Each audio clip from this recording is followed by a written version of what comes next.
Hey everybody, welcome back to Resident Evil channel. Alright guys, today I am reviewing all the boys. I am so excited to be doing this review, you guys. And I know I have been gone for so long, I'm so sorry, but I've had a lot of personal things that I had to deal with beforehand, and now I can go back into YouTube full-time as well as TikTok, so definitely go check out my TikTok and still make sure to subscribe to the channel, because I will be not only doing some of the suggestions that you guys have posted on my channel that I have been seeing those comments, but I'll also be reviewing some more stuff specifically from Netflix shows and movies that I want to been reviewing for a minute.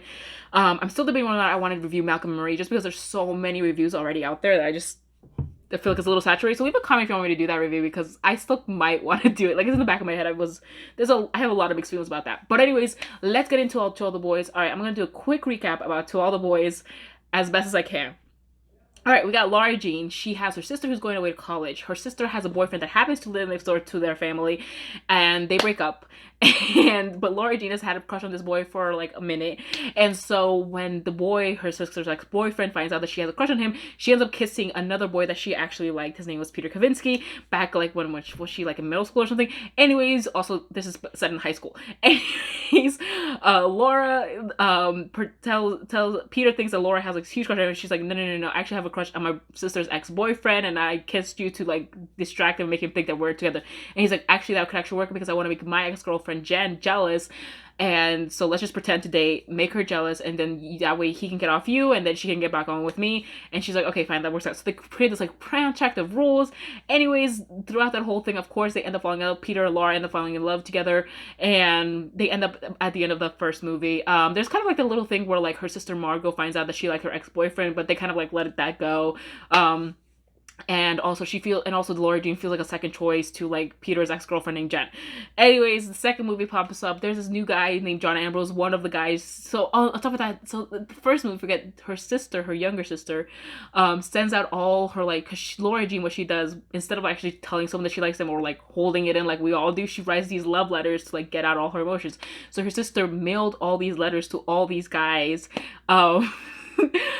And just like, also I just realized something. Wow, this just hit me. Kitty, her younger sister, mailed the letter to John Ambrose about Laura Jean's feelings, knowing that that boy was her sister's ex. Wow, Kitty is just wanted to see the world explode.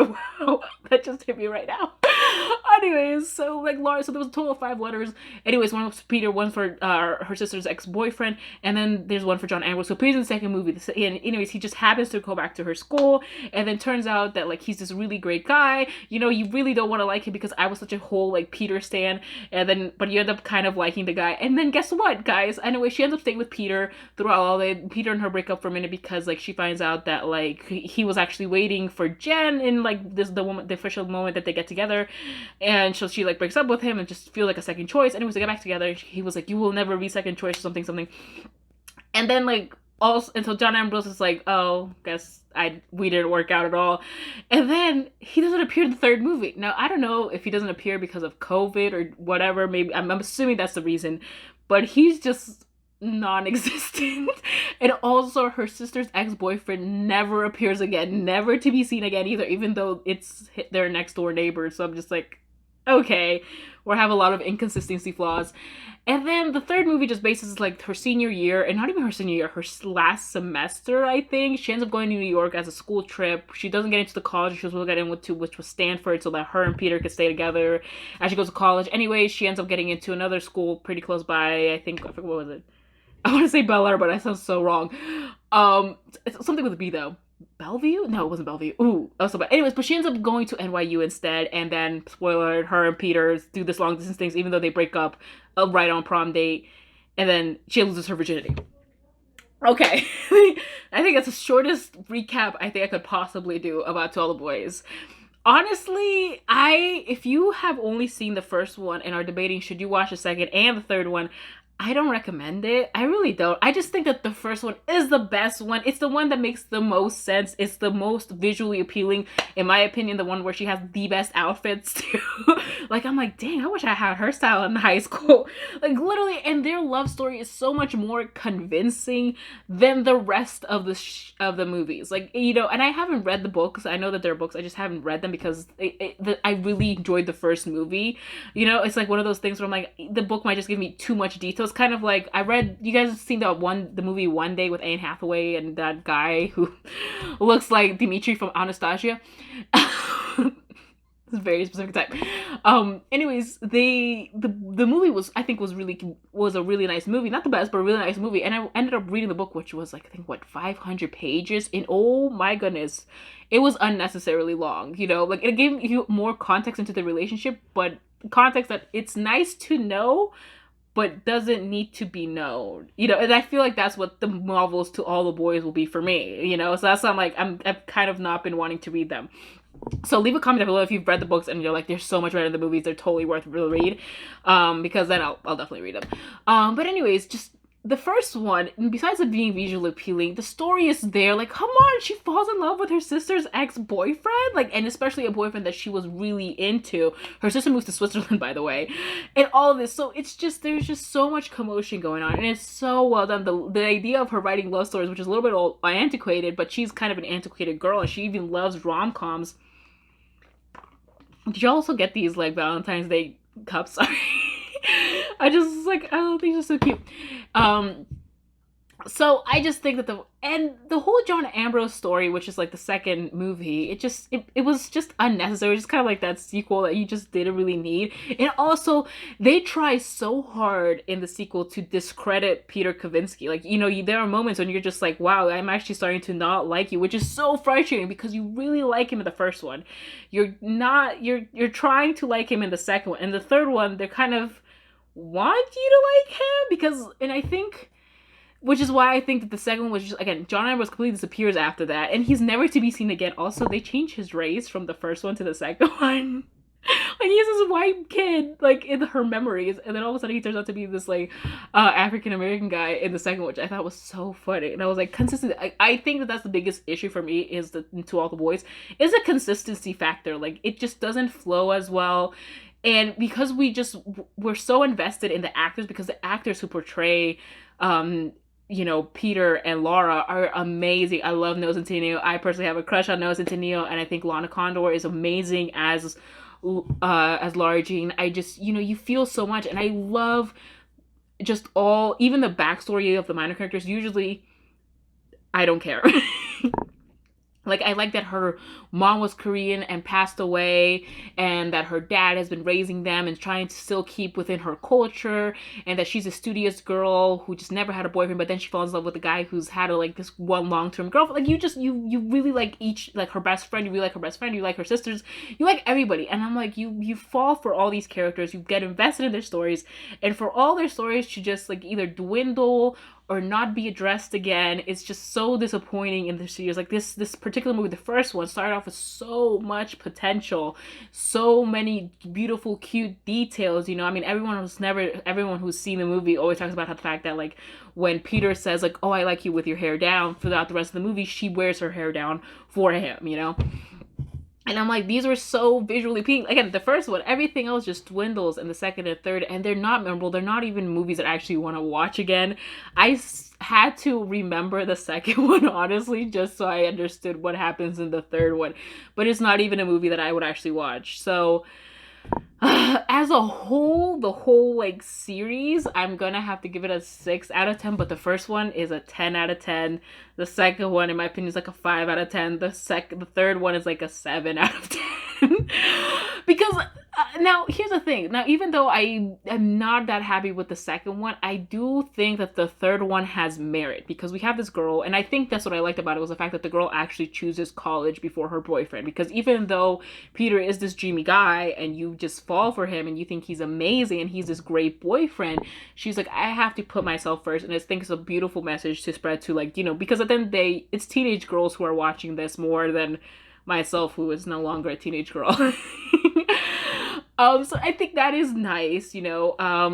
And you know what I think would have made better sense, weirdly enough, no matter how much I actually did want them to stay together, I think it would have made better sense if they actually would have broken up, because it's just more realistic. And I think that's what they were trying to do with this particular movie. They were trying to give it a sense of realism into their situation and all the conflict that feels like, especially when they bring up the issue of Peter's dad. So Peter's dad and don't have the best relationship. Like, he's not really in Peter's life, but when he's about to graduate and leave for Stanford and, leave and go somewhere else, he wants to, get to know his son again. And then he's just like, I'm so mad. And he even, like, they're in the car and he actually explicitly says, he's like, I hate my dad, but I hate that I miss him, and I miss him so much, and I want to talk to him, but I don't feel like he has a right to get to know me. Which is so hard because he's like, he chose to leave me. And like, it like mirrors a conflict that Laura Jean currently has, because she has to choose to leave Peter or to stay with Peter. And that could damage Peter so much depending on how he wants to take it, if he wants to take it really personally. But Peter, being the great, great character that he is, he doesn't, and also the fact of the level of, there were moments in the third movie, I don't know, again, if you guys have watched it or not, when I was just literally waiting for Peter to explode. First of all, Laura Jean lies to him and tells him she got accepted to Stanford by accident. Like, she didn't mean to lie to him. She just sent him the wrong text. Then she tells him, and when she tells him the truth, like, yeah, I actually didn't get into Stanford with you. Like, when she tells him the truth, you expect him to, like, kind of get upset, even because she lied to him, even though she didn't intentionally. But he's so understanding. He's just like, are you okay? Like, it's not your fault. I can't be mad. I'm so sorry. Like, he's like not even addressing his own feelings in that situation that much. He's just mostly concerned about how she's feeling. And I love that. He doesn't even care about the fact that even though she lied accidentally, he doesn't even seem to like bring that up as an issue, because he knows at the end of the day she wouldn't do anything to hurt him. So I'm like, oh, beautiful. And then when she decides to go to New York and tells him, she's like, hey, I'm thinking of going to New York. And you would expect, again, he's going to be like, excuse me, we just agreed that you would go to like a school that was pretty close by, but now you're going to go to New York all the way across the country. Like, what is going on? And like, she's like, on top of that, I'm not going to transfer back to Stanford, because they had agreed that after her first year at that other college, she'd transfer to Stanford. This time she's like, nope, I'm just going to stay in New York for the next 4 years. And again, he's just like, okay, let's do that. And as she's saying, like, doing these things which she considers them to be like the final goodbye that they're gonna have, he doesn't explode on her. And you're just like, the fact that this man is nowhere near toxic is kind of like a reflection of my own life. I'm like, wow, I was expecting you to blow up and I would have been okay with you being this upset, but this just changes our view of like what to expect. And it's just like, it really was like a little bit shattering to me. I'm like, wow, what kind of crap have I been putting up with, when this man here clearly is setting a whole new bar, a whole new standard of how someone's gonna react. So this movie will particularly damage any relationships right now. And I think this one's great. They're setting up a whole new bar for that romantic guy and not allowing kind of like those over-exaggerated emotions to really fuel a drama that really gives a drama like that good feel, but at the same time, it doesn't justify them. That's what I was getting to. So I think they did a really great job. And with all that realism that they were doing, and with all that beautiful justification, and with the fact that, like, Laura Jean is saying goodbye to Peter without meaning to say goodbye, because she also knows this could be the last time that they actually are together, they end up doing long distance, which it just kind of defeats the whole purpose, in my opinion. What they should have done was the last scene, that being Peter's goodbye, because when they when they break up, they kind of break up on bad terms a little bit. But I'm like, that would have been great for him to break up with her on good terms and stay friends. And then like later on, if we like get some sort of flash forward or something that like, they're still communicating, they're still writing each other letters that are semi-love letters throughout the years, that would have been fine.